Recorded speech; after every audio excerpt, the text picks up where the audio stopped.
Today, we are going to be talking about the devil in the detail. That's right, it is time to talk about a certain king of the demons, who might be one of the most underrated Dragon Ball baddies to date, right up there next to Dr. Gero and King Cold, two of our favourites here. It's Dabura. The first and most notable trait of this menacing entity is that Toriyama really likes this type of design, as we see exactly two doppelgangers of this character type in Toriyama's post-Dragon Ball work. First of all, there's Reynold from Kowa, and the other, of course, Lucifer, the father of the main character Beelzebub from Sandland, who ironically is getting more love than Dragon Ball because on Goku Day, they showcased Sandland. Yeah, but don't resent it, it's actually a really good one-shot. But it seems that it stuck with the author enough, this design, to propagate it further. But hey, it's a pretty classical look for a demonic or devilish entity, and honestly, some of the more normal-looking Dragon Ball baddies, if you think about it, we have seen a very long chin before, many times. Android 13, Android 16, Raccoon. But the king of the demon realm, who has apparently been under Babidi's control for like 3 centuries at this point, supposedly he is meant to be the recruiter for the wizard's organization, and one of his minions, and he is the one who first scouted Earth for him. So if Dabura wasn't around, then Earth wouldn't have actually been considered, which, you know, shows that Babidi had the demon realm in his pockets for a very long time. This wasn't some lucky fluke. This is a very long-term relationship here. And this also kind of shows how underrated the Potato Wizard is as well. You should really check out our What If Babidi Turned Good series, by the way. He's actually really useful when he's on our side. But for a character of his power, he doesn't have that long of a tenure within the main franchise. He's meant to be the king of the demon realm. Super Dragon Ball Heroes pays more tribute to him than the actual Z, as he is seen mostly as the right-hand man of Babidi. Although despite his loyalty and mind control, he can question his master and operate on his own. I mean, he must have at least some autonomy. He can't be that weak in comparison to a little wizard. We also know that he is concerned about Perfect Cell's power, which makes me wonder why Babidi hadn't contested Frieza's dominion over the universe prior to now. Unless, of course, they may have been roaming around different parts of the galaxy where Frieza's influence wasn't there, but yeah, I just kept thinking about it. It was always an odd thing, and we don't really get an answer, it's just conjecture. What we do know, though, is that he was the final obstacle for our heroes before Boo, with some pretty unique powers, like his petrifying spit, or even the use of a weapon. Probably one of the most influential characters that uses spit in their arsenal until Mikoto Arabe from Mysterious Girlfriend X rocked up. But Dabura wasn't really a fan of Boo either, even though he actually has 2 of his letters in his name. He actually thought the pink blood was quite unhinged and untrustworthy, and tried to plead with his master to actually reconsider and back off, recognizing the threat after discovering it. Well, you shouldn't have recruited Earth! For that, he was then betrayed and consumed. After that, he was sent to the other world, judged by King Yama, and in an ironic twist of fate, and also King Yama probably going, "Oh, I got the king of the demons here, oh, I'm gonna mess with this guy." That would be the end of the character in the manga, but oh boy, the anime had a jolly ride with this boy, because he kind of becomes a comic relief once he, Chi-Chi, Bulma, and Videl get to heaven, and it starts to have a somewhat therapeutic effect on the Demon King, as he gets fascinated by love and is truly moved by Videl's faith in Gohan still being alive. We see him picking up flowers and bidding farewell to the women who get resurrected. Yeah, all the while he seems to be content with his fate. Curiously enough, he is not among the resurrected pure souls in the anime, which may suggest that maybe it is heaven that has had this effect on him, though it's more likely that maybe he still has some more atoning to do. After all, he is the king of the demons. I think that is going to take a very long time to absolve. Now, this is the final appearance of this iteration of the character in the entire anime, although we do see an allusion of him amongst the other villains in Krillin's and Goku's Little Adventure, as well as flashbacks of his future version in Trunks' timeline. And that's it really. A quite modest amount of stuff for a king of the demon realm, although as with many things in the demon realm, he does again get some spotlight elsewhere. So a lot of you know the likes of Toa and Mira all too well, mostly from Xenoverse, but they actually showed up in Heroes and other media as well. In fact, the game Dragon Ball Online That's where they originated, and they got ported over to Xenoverse and Dragon Ball Heroes. And as a reminder, Toa is the sister of Dabura, and they actually have a very healthy familial connection as far as villains go in Dragon Ball, kind of as close as 17 and 18. They seem to care for each other, they are willing to avenge each other, and show genuine concern. He even gets a transformation named Demon God Dabura. I guess a Demon King is not good enough. I mean, technically now there are 2 versions of him. But we won't be going into too many details, as it's Heroes and most of the story is pretty pretextual, but most of the time, we do see him plotting with other demons, because of course he will. Sometimes it's about unleashing Hellgates, other times it's about restoring Mechikabura's youth. In the Heroes continuity, there are multiple Demon Kings and one Dark King, who is Mechikabura of course, so Dabura now actually appears less special. He's just one king of many, kind of like the 9 kings in The Lord of the Rings. It doesn't sound as glamorous if there are 9 of them.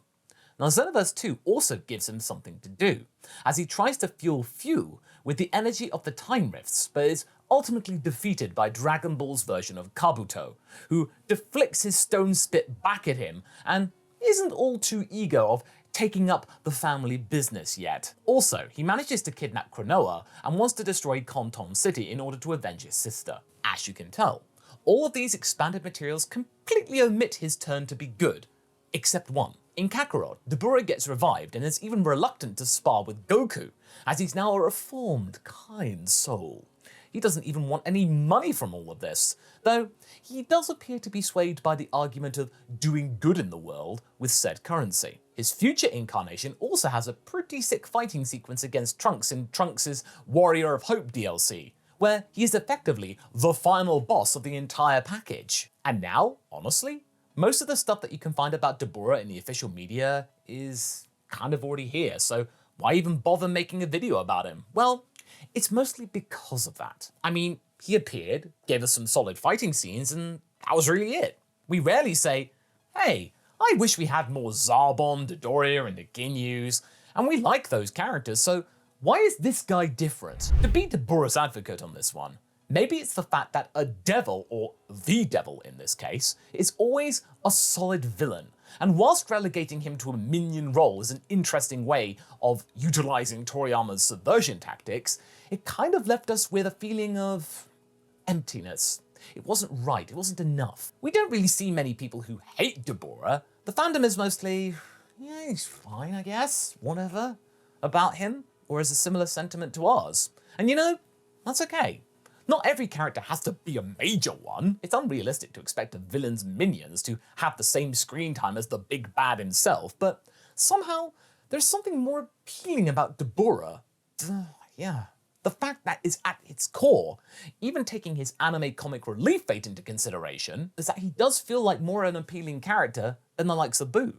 Again, I see you Super Boo fans disagreeing with us here, and we do understand the appeal of the pink blob. The whole unleashed, destructive, infantile chaos, ooh, that's a lot of fun. Which, you know, could work as a final villain by being a dark mirror to Goku's playful approach to fighting, but it kinda doesn't. We're not trying to convince you that Boo is a bad villain or anything, but in our humble opinion, it doesn't quite work as the final big bad of Z.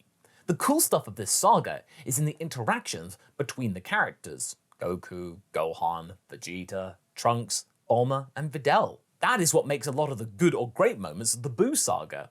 Boo himself, not so much. I always found him to be a little bit drawn out and a little bit out of place. Frieza's famous 5 minutes may have dragged a lot, but they were thematically fitting in a way, and also kind of showed up Frieza to be a fool. It was kind of funny.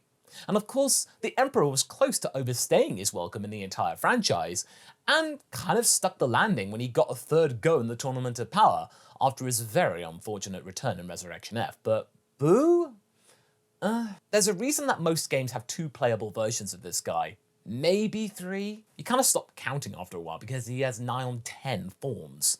Now, I'm in no way suggesting that Dabura should be the main baddie of the saga or that I would change something about him, but instead, I would take a page from Kakarot's book and utilize him better. In this case, taking everything we know into consideration, Dabura could be a good choice for the Tournament of Power.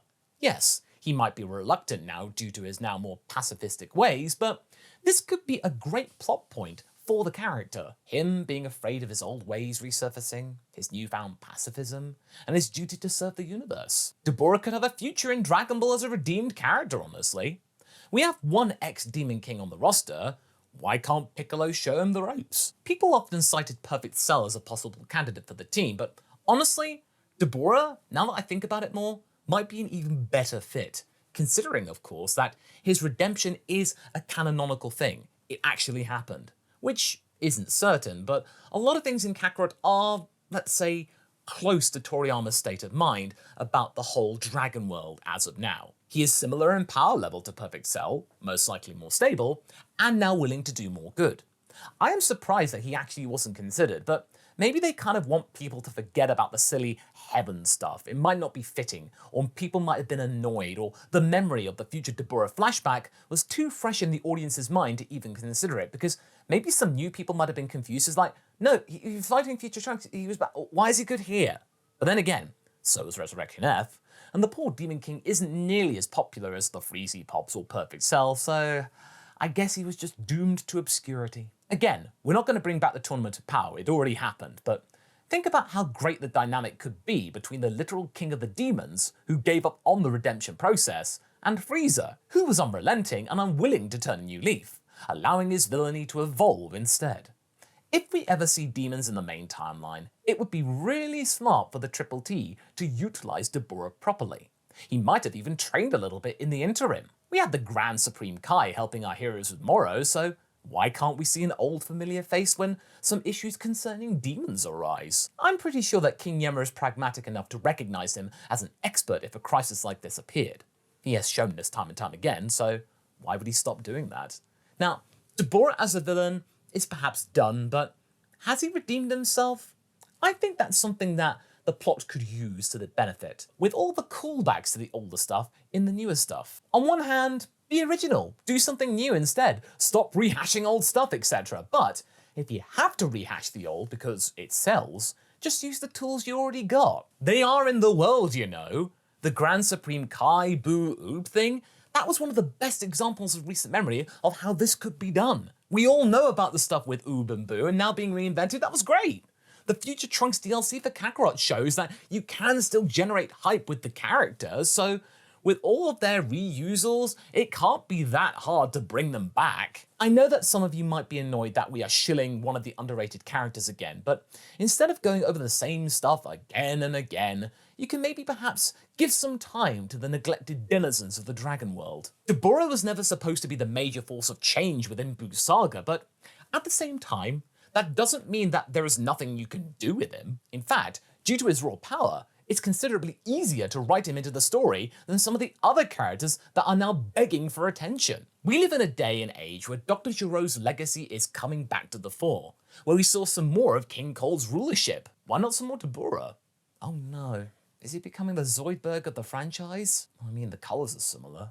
But honestly, we hope you guys like this short talk about one of the most underrated baddies in Dragon Ball. There isn't much about him, and yet he does attract our attention. Do you even like him? Is the idea of a good boy Dabura tempting in 2023? Let us know in the comments, and I shall see you in the next video. Catch you later!